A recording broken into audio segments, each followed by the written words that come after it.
Language, the ultimate medium in which messages are conveyed for better or for worse. Entire empires built and raised through the power of language. Great stories and poems that will echo throughout eternity, all from the articulation and the art form of words. Let's talk about language. Hello, everyone, and welcome to The Experiment. My name is Nicholas Mutunga, and I'm your co-host this evening, joined by my friend Adonis. Here we are. Episode 3. We're on a good roll so far, or on a good streak rather. So today, before we do start, I kind of just wanted to get a little more real. With all the events going on right now in America and the death of an innocent man,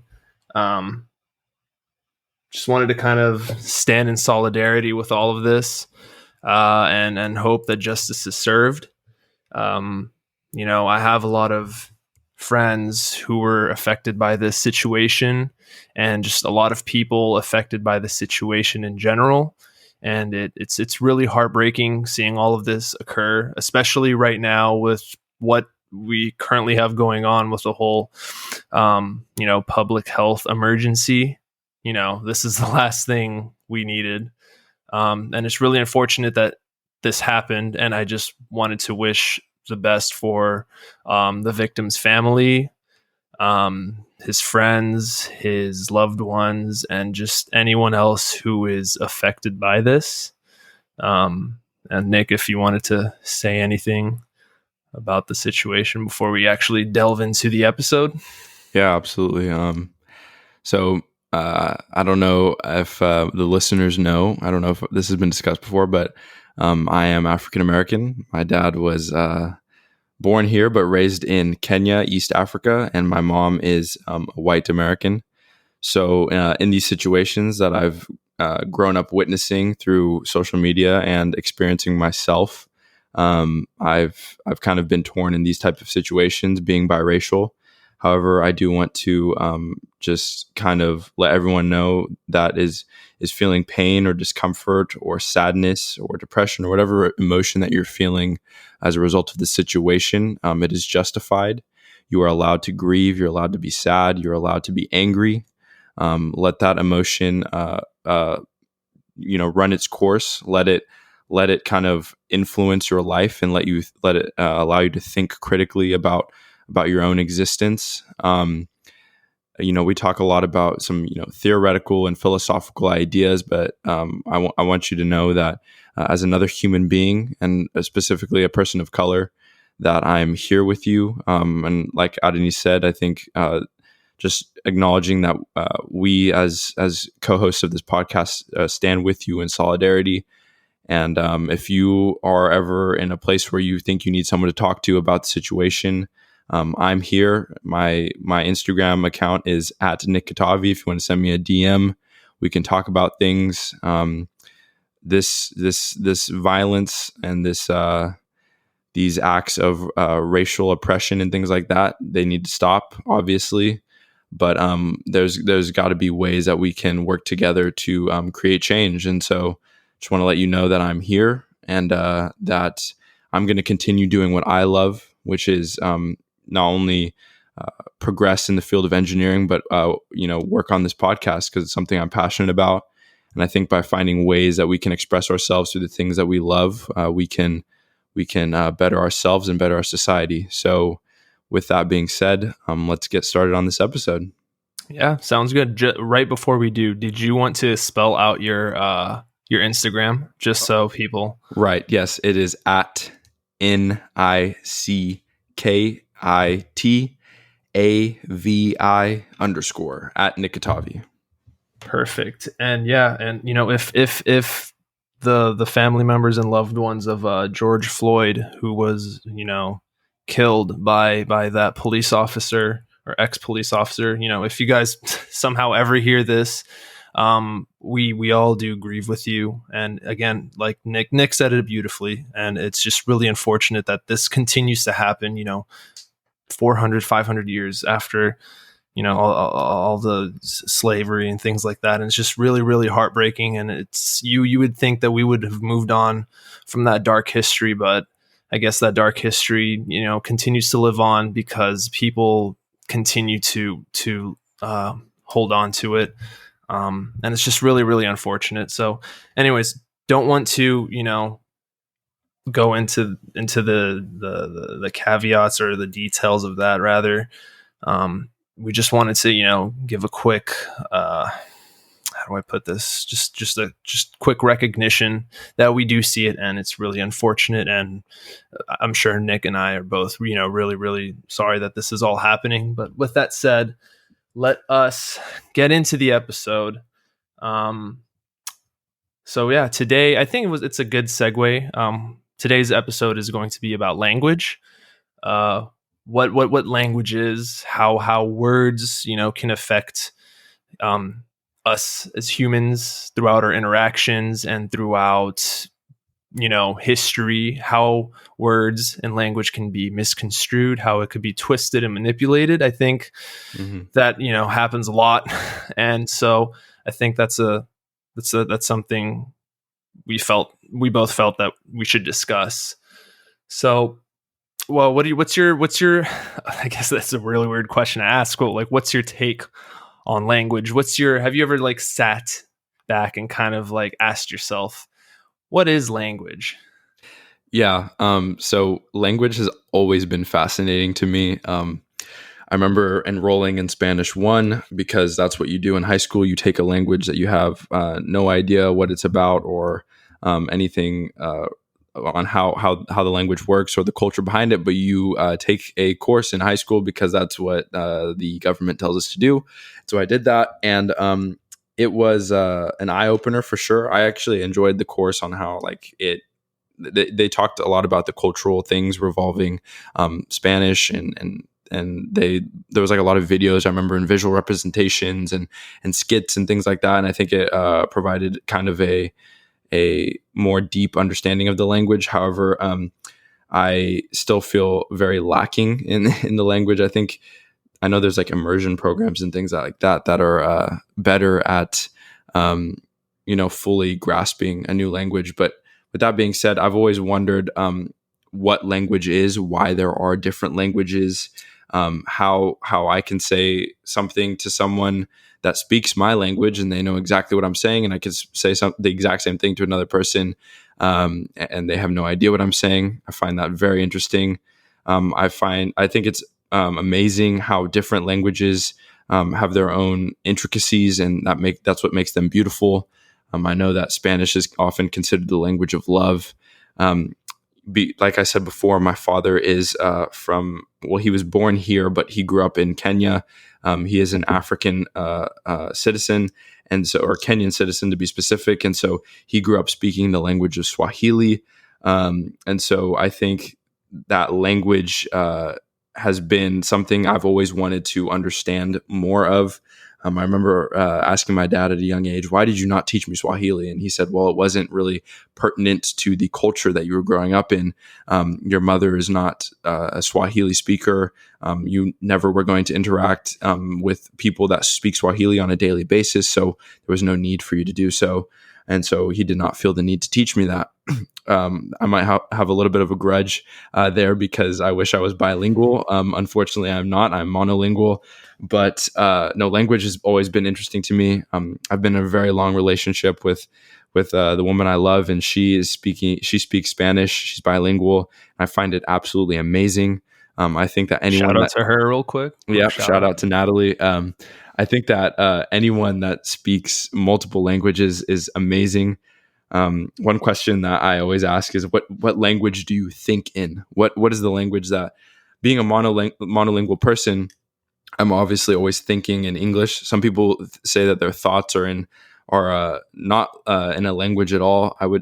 It's hard for me to understand that because I am monolingual. I only understand and think in English. And so I guess that would be kind of question that I would love to ask more people is, what language do you think in?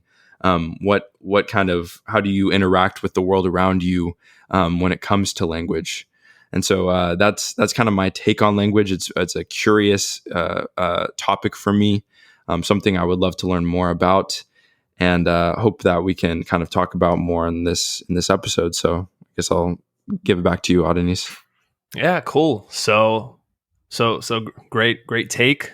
And that's it's good that you're interested in language. Otherwise, this episode would kind of be, pretty boring, I guess. Yeah. I think I do think I agree with you, though. I think language is very interesting. Just a bit of background for me. So I study, and I'm going to be getting my degree in cognitive science this summer. And along with Nick, he's going to be getting his double major in civil engineering and environmental engineering next month, actually. Mine is a little bit later. That's a different discussion. Nah, you're chilling. But hey, class of 2020. Yes, sir. Shout out. So a little bit of background on me. Yeah, so I'm getting my degree in cognitive science, and the study of language, or I guess you could put it, the science of language, which is known as linguistics, actually falls under the umbrella of cognitive science. And I've taken a few linguistic classes. So I'd say I have a pretty, I don't want to say a little above basic understanding of the science of language, I guess. And so I actually speak two languages. I speak, obviously, English. Is it obvious, though? Is it? I don't know, man. I'm just kidding. What is English to somebody that doesn't understand it, right? Right. So I speak English, and the second language I speak is the proper term is Neo-Aramaic. And for those who are unfamiliar, Aramaic is a Middle Eastern language. It originates from the Mesopotamian times of the Middle East. I am Assyrian. Assyria was a country. It no longer is a country. It was one of some people consider it, or some historians consider it, one of the first civilizations, I guess. And then Mesopotamia, of course, is known as the cradle of civilization. So there's a lot of history behind what the language Aramaic is. Apparently, the first Bible was written in Aramaic. And to go a little further, apparently Jesus spoke Aramaic. But of course, with that said, there are different dialects, different, I guess you could say, slangs in the language. And as time has evolved, the language has also kind of assimilated within the regions that the people lived in. So I have an Iranian dialect of Aramaic, and there are other Assyrians who live and grew up in, for example, Iraq or in Syria. They have an Arabic dialect of Aramaic. And so that's just a little bit of background of me. So, and that kind of segues to answer one of your questions of what language do you think in. Me personally, I think in English. Mm-hmm. So whenever I talk to I guess the better way to put it is, how do you talk to yourself, right? Mm-hmm. So when I talk to myself, I don't really do it out loud. I do it in my head, and the language that I do it in is typically English. I mean, I'm sure there have been occurrences where it has been in Aramaic, but I don't recall those. But then that kind of begs the question, right? What does someone who never learned language, or who is deaf, what do they think in? Right.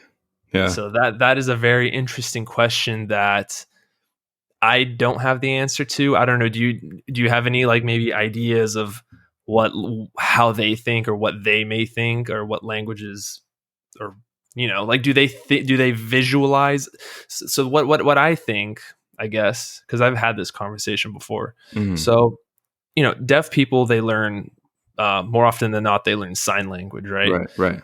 So I'm curious, if you were to put a deaf person, if you did an EEG on a deaf person, which visualizes brain activity, would their occipital lobe light up? Meaning, would they visualize words? So, and considering the occipital lobe is correlated with vision, Right. would they visualize? Would that region of the brain activate? So Mhm. that's an interesting thing, because for an average individual, or an individual who has no speech impediments or any hearing loss or anything like that, Right.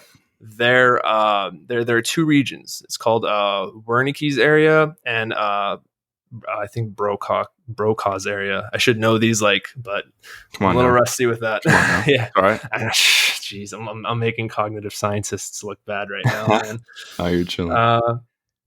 So there are these two areas in the brain, and basically, Broca's area is responsible for speech production. Okay. And I believe Wernicke's area is responsible for like how you process, like what you hear. That area processes what you hear, and it processes it into a language.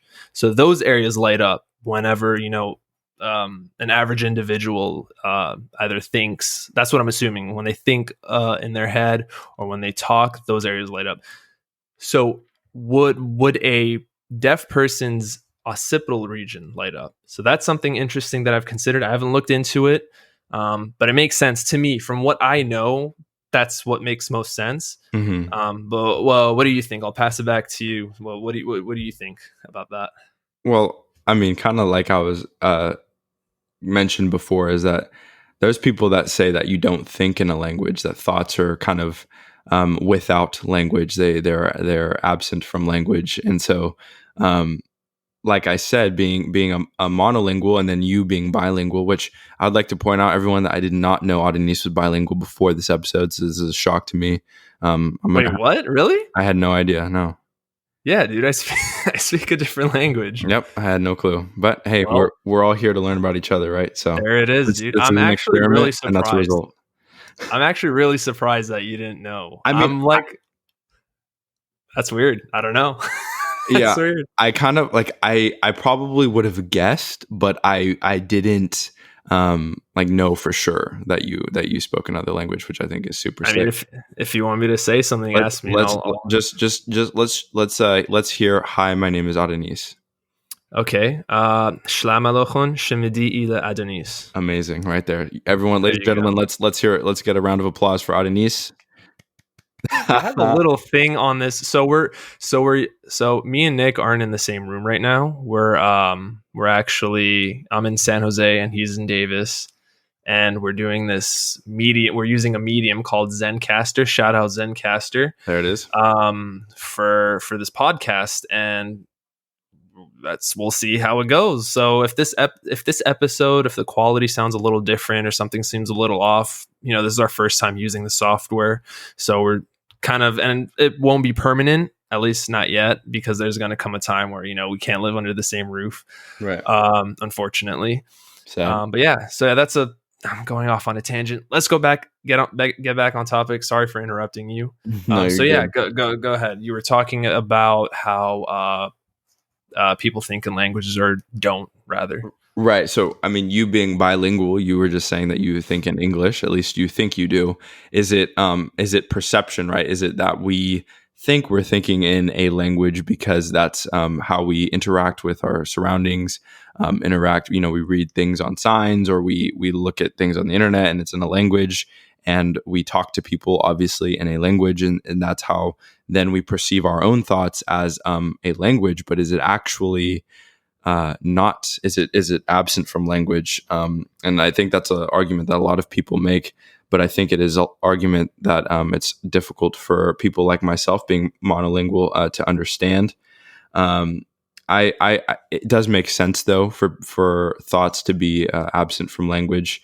I think that I don't know. I think the idea that we all do have thoughts would kind of negate the fact that, or would negate the fact that language is tied to thought, because we all think, yet we all do not speak the same language. If we all were able to think and communicate with each other, without the use of a particular dialect or language, I think then we could say that language and thought are tied together. However, we can't, and therefore I think that thought and language might not be one and the same. Correct. So to piggyback off of that, I do think you brought up a really good point, in that, there was a point in time where humans, they didn't speak a language, right? So the actual origin of language is pretty unknown. There's very little evidence on where language actually originated from. But we can make inferences based off of fossil records, and I'm assuming probably the development of the voice box, or I don't know, is that the spherynx? I'm not good with anatomy, so pharynx, something like that. We'll call it the voice box for. We're not going to try to sound smart for my sake, because I'm not going to try to get into anatomy. Okay, so so probably the development and the growth of the voice box, maybe that's something that scientists have looked into or archaeologists have looked into. That's my guess. Maybe, I guess it'd be kind of weird to say that humans never, or like there was a point where humans didn't have teeth, but I don't think that's because we, considering we came from primates, right? I'm assuming primates always had. We had to eat to survive. So right. Yeah. While like teeth and the tongue obviously are very crucial in language and speaking, I think it was kind of an adaptation that came later or the language part of things came later than teeth and the tongue and things like that for eating purposes. Right. That makes a lot of sense. So yeah, I don't know. I kind of went off on a tangent again. It's okay.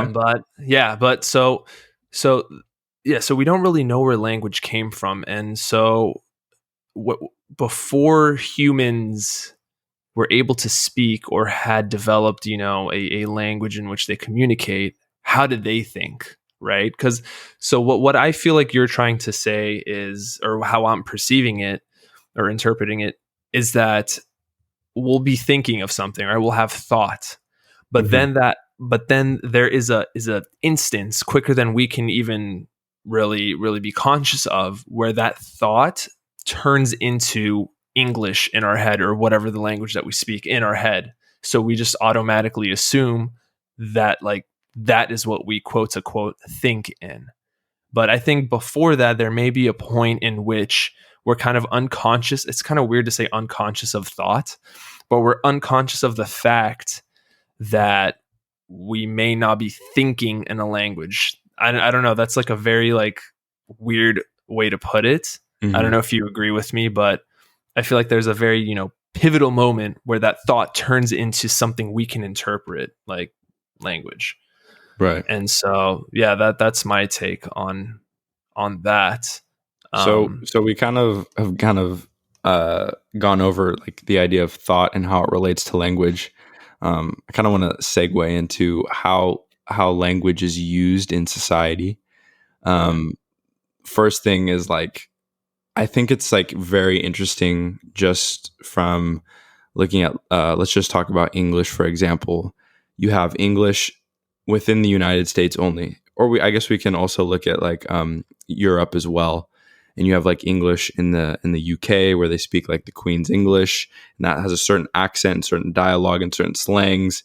And then you have English of the West Coast United States, where we're always saying like I'm saying right now, and then we always get shit for that, but you know what I mean. And then there's the South, where they have a very rolls off the tongue, molasses type vibe. So it's and then you have the East Coast, where it's something completely different. So even within a language, right, there's different dialects and different slangs and different accents.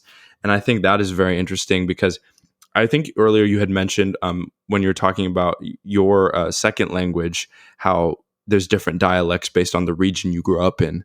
And so I think it's super interesting how language interacts with society, and how geographic locations of culture and individuals and people and groups of people can literally change a language to be different within itself and then almost become unrecognizable between two groups that theoretically should speak the same language, but then someone can be using slang and different accents and dialects and have it become almost like not understandable for someone that is technically speaking the same language. I think that's very interesting, and something I kind of wanted to just talk about, see what your take on that was. Yeah. So first we'll start with dialect. So dialect is actually an interesting area. So in I believe it's very East Coast states and cities. I believe like Maine and like those really like, you know, high up there East Coast areas. Mm-hmm. They have a very interesting dialect that a lot, or I guess accent, that a lot of America doesn't have. So an example that I've learned is the word caught, which is COT, and then caught, like you got caught. Like CAUGHT, caught. Right. So the COT is pronounced caught, right? But the caught, CAUGHT, that they pronounce it as caught. Like they actually emphasize and enunciate the ah sound. Yeah, the AU. Right? Yeah, the AU. Whereas you and I, you know, we're both from the West Coast, we say caught and caught. We don't emphasize the ah sound in caught and caught, I guess. Right. So that's just a little tidbit of like dialect, and that's interesting. But yeah, it definitely has to do with region. Just like, I mean, just like Spanish, right? Just like Spanish, like Spain Spanish is so much different than like Mexican Spanish. So growing up in California, obviously like the Spanish that I've been around and heard, and like I said before, my girlfriend is like Mexican Spanish, right? But you see, like I've seen Spanish television, Money Heist on Netflix. If you haven't heard of it, watch it. It's amazing, great show. So they're speaking Spanish, like Spain Spanish. And one thing that my girlfriend always likes to point out is their lisp. They say their eth with a lisp like this. Yeah, exactly. Yeah, and it's like a lot. TH. And so like there's like tall tales about that. Like the King of Spain had a lisp, and so he made it mandatory for everyone to speak with a lisp at some point. And I'm sure that's probably not true. Maybe it is. I don't know. But I think it's very interesting that things like that would come up just because of the region. And then again, you know, you look at Mexico, and the reason they speak Spanish is because of colonialism and things like that, and how they kind of merged the Spanish language with their culture, and how there's different meanings to different things, even though it is technically the same base language. It came from the same place, but there's definitely some significant differences. Agreed. And even to get even more specific, Catalonian Spanish is different than Spaniard Spanish. There's some differences in dialect between those two versions of Spanish too. And then just the kind of the sound that you're talking about. So in linguistics, that's actually called, there's two versions of it. It's actually called the dental fricative. Wow. So yeah, it's called the dental fricative. Right there. Fricative, yeah. Fricative.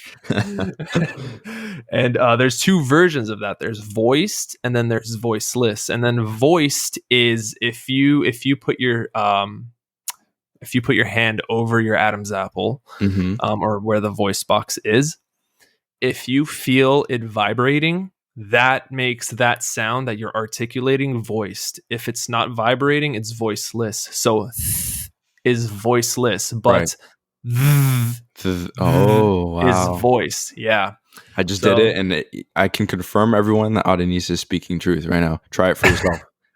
Yeah, so is voiceless, and then is voiced. And so yeah, so where were we going with that? Yeah, so dialects, they're interesting, very very interesting. And So now that do you have any more questions about? There's a topic I really want to get into, but do you have any more questions about dialects? No, I just wanted to bring that up just because I found that super interesting. That language can kind of it's. I mean, language already, just the idea that different people speak different languages is interesting, and then even within a language, we have all these different dialects and things like that. I think it just shows how deep language goes and how kind of beautiful it is in the way it varies and things like that. But I would love to hear what you have to talk about next. Cool. Yeah. So it actually kind of segues from dialects and how people speak. So the essence of linguistics is that linguistics is obviously, just as anything that's scientific, it's empirical. It overlooks, it collects data from an encompassing, like a large portion, right? Mm-hmm. A large portion of whatever it is. It's data that's collected and then it's turned into facts. But the interesting thing about linguistics is that it's not prescriptive. And what prescriptive is essentially, do you remember in school when you had a teacher, like in grade school, like third, fourth, whatever grade, second grade, you say ain't, and then she or he tells you ain't isn't a word. Yep. Classic. Do you remember that? Yeah. So that's prescriptive grammar. That is somebody enforcing rules of language onto you. But linguistics or language in general is not prescriptive. So everybody that's listening to this, Nick, you too, sometimes somebody tells you ain't a language, tell them language is not prescriptive. It's descriptive, right? Right. So that's something I wanted to bring up.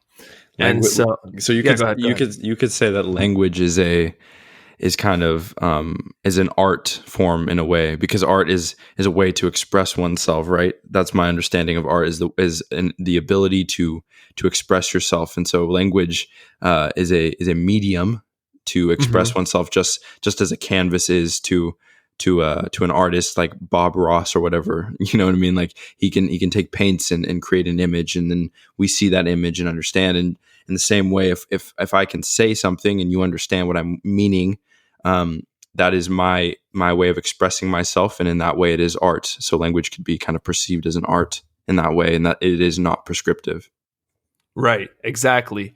And just to kind of to dive deeper into it, human language, it could be broken up into basically 5 different categories.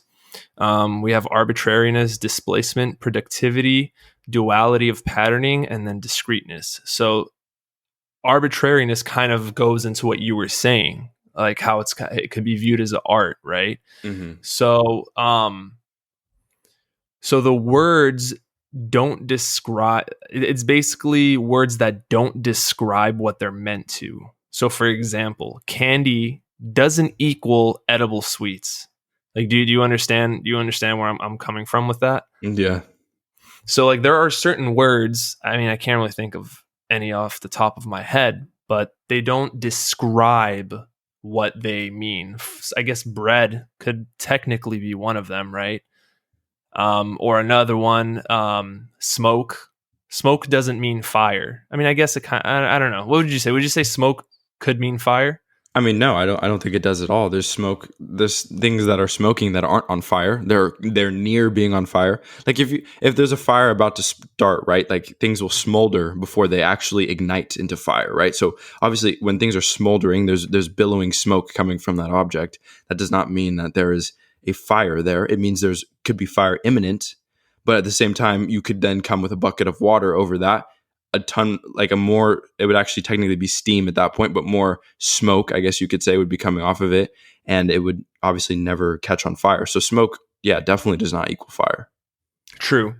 Although some could infer that there is a fire. Like if you see smoke, you could infer that, okay, there will either be a fire or there was a fire. Right. I guess. And right? There will be, there was, or there is a fire, and that's probably the safest thing to assume in those kinds of situations. Unless you literally see a fire, then you're like, okay, well then there's a fire. Right.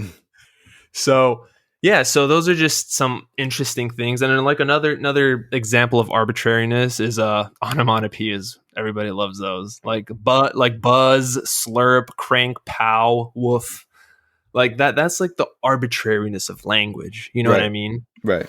And so that's just one. And then there was four more. There was displacement, productivity, duality of patterning, and discreteness. Which one are you most interested in? Because I don't want to go through all of them and like bore everybody. So which one are you interested in?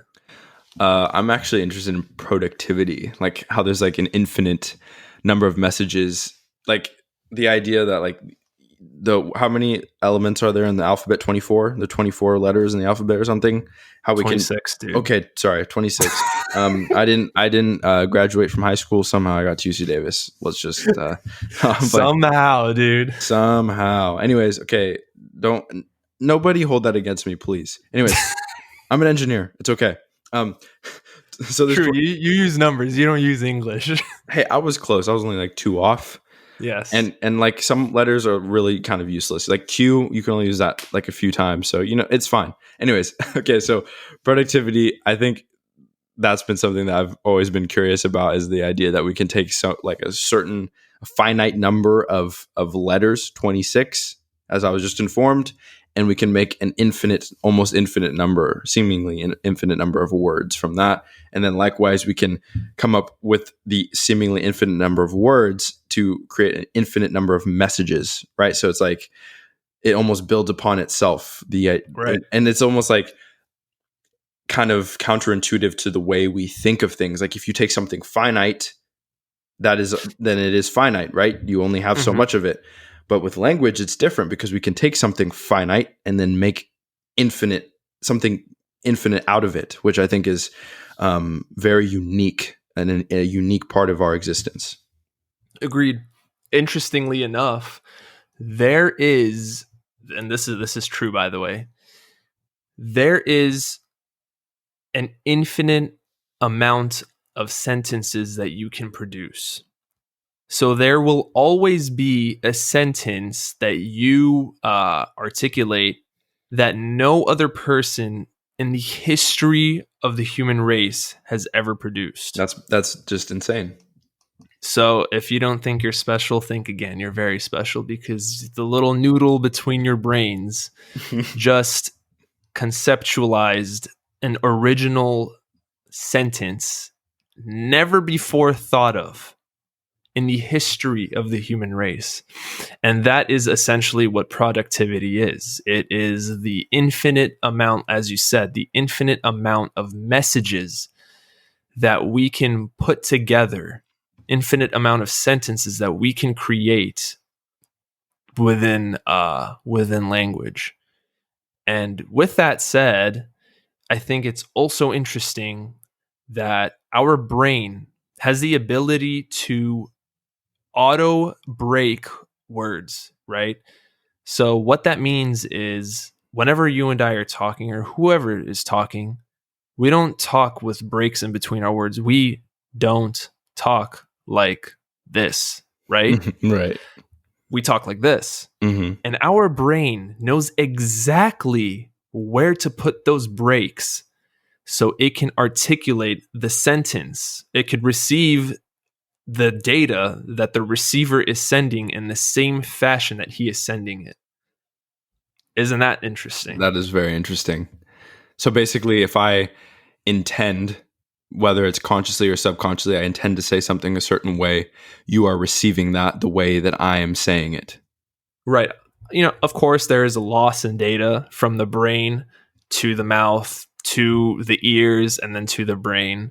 The best way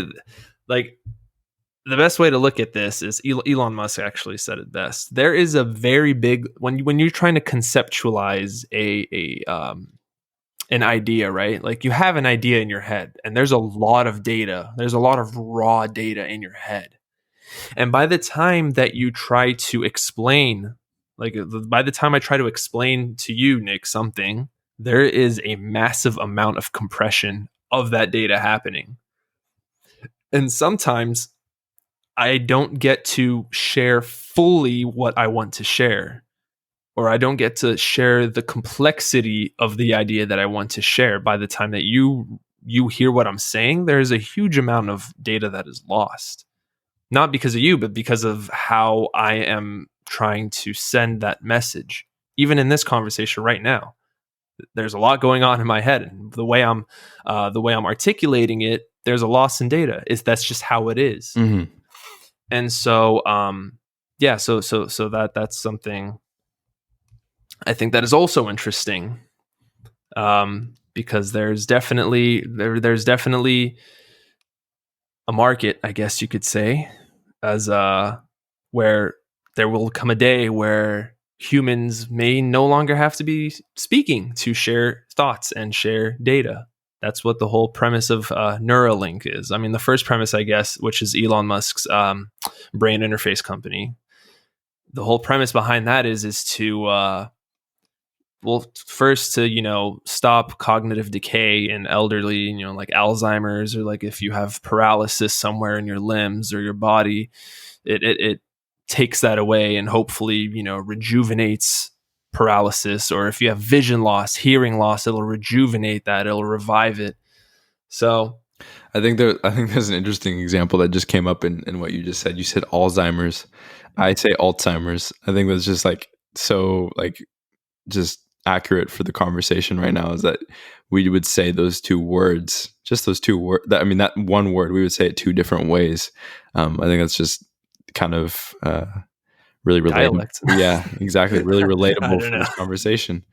Yeah. So I kind of want to talk about now okay, how language kind of affects, or how language is used as kind of, I don't want to say a weapon. How do I say this? Like, is used to as a power for almost. malicious things. Not I even guess. necessarily malicious, but just like a way to navigate through life. Mhm. A tool.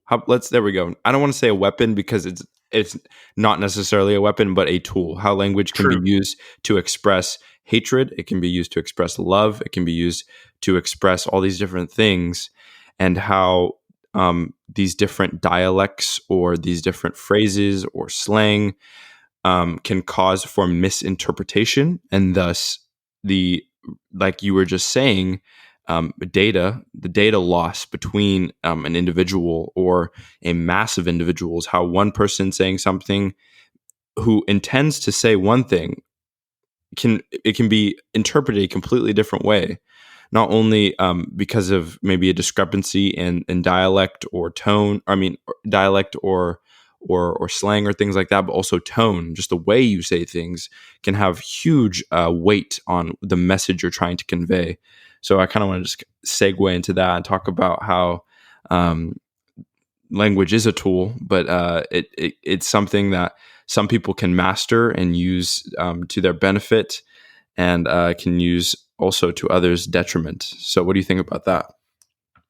Yeah, so I think it's actually really important that you corrected me on the word weapon, because I feel like weapon is it has a very negative connotation. So I think tool, like you said, is a more accurate description of language, Mm-hmm. because tools could be used for the betterment or for the worsening of whatever it may be. So with that said, I think you mentioned tone. I think tone is a very interesting, I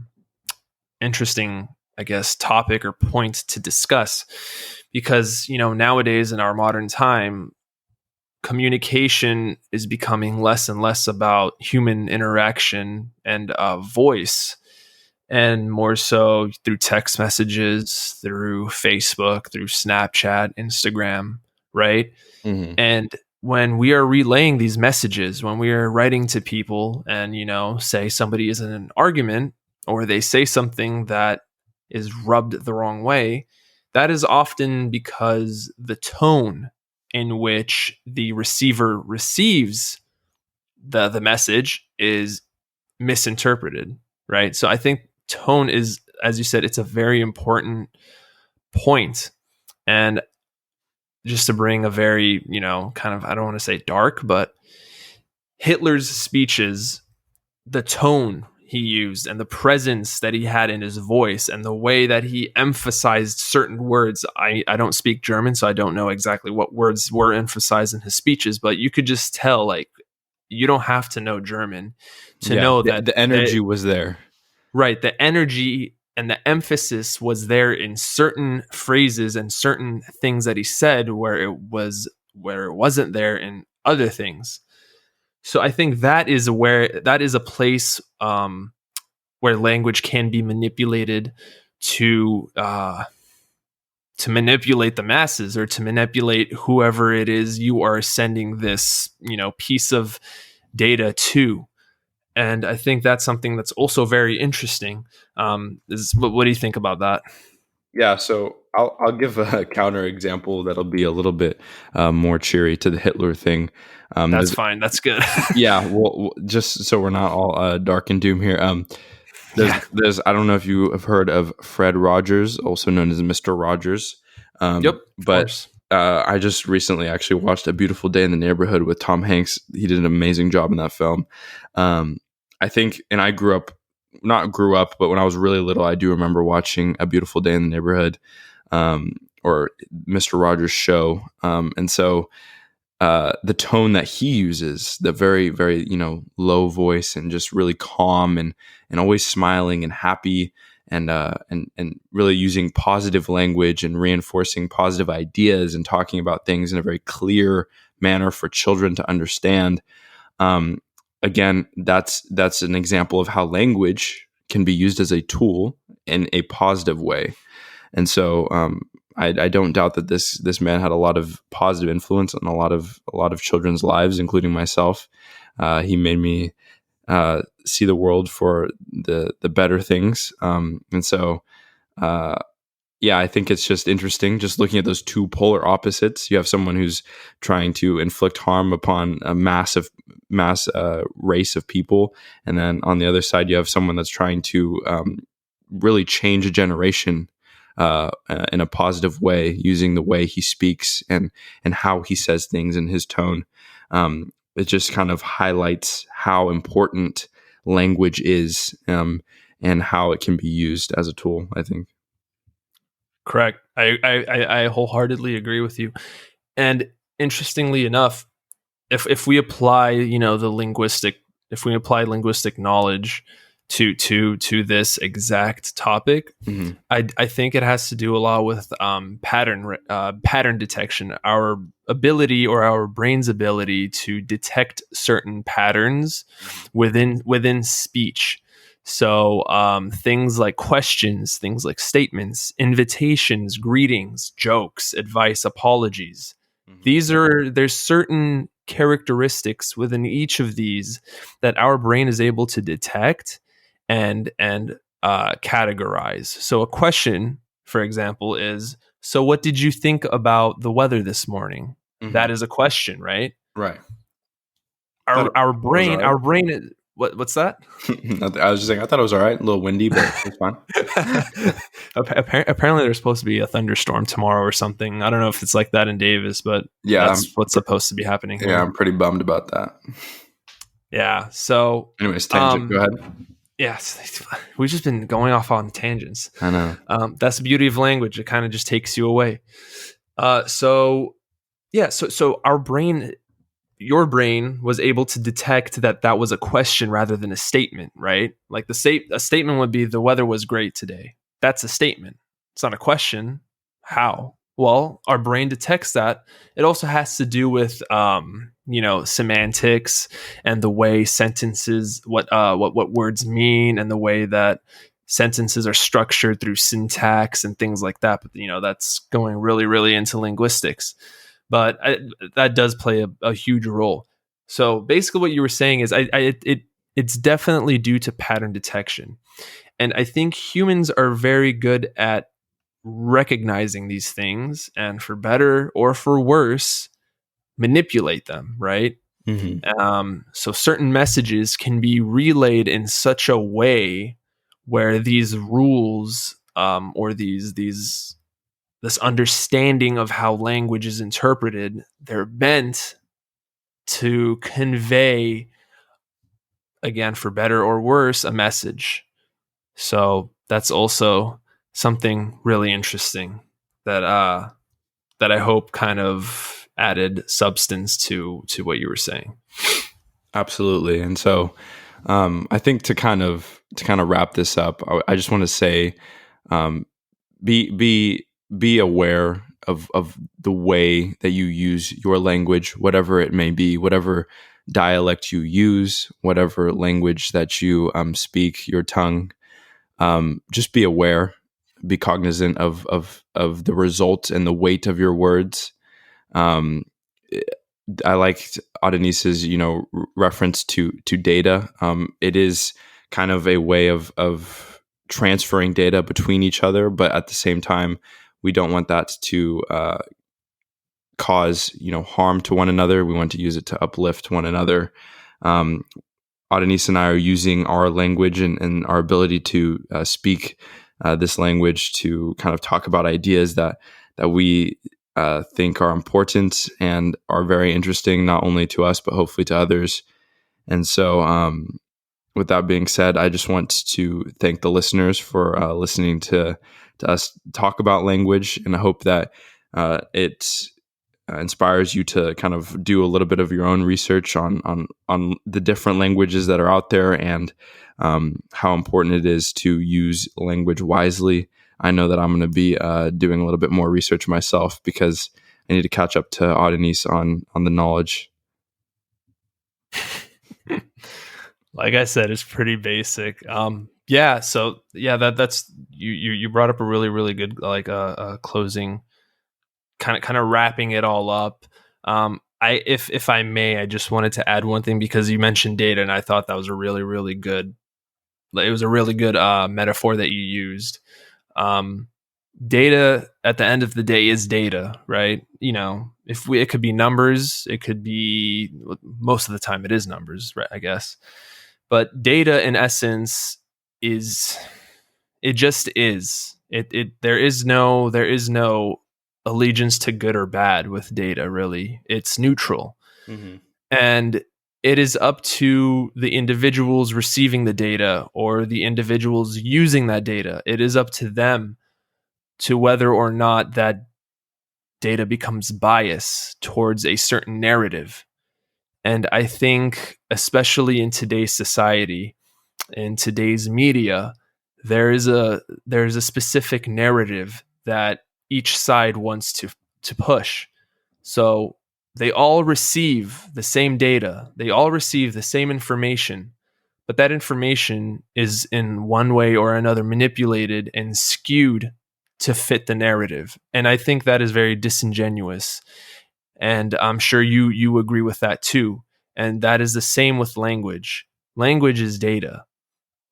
But it is up to you to decide how you deliver that data, whether it be for good or whether it be for bad. I mean, I hope it would be for good, but human nature tends to sometimes be selfish, and sometimes, well, more often than not, there is a self narrative that you want to enforce around the community or around the people that you are with.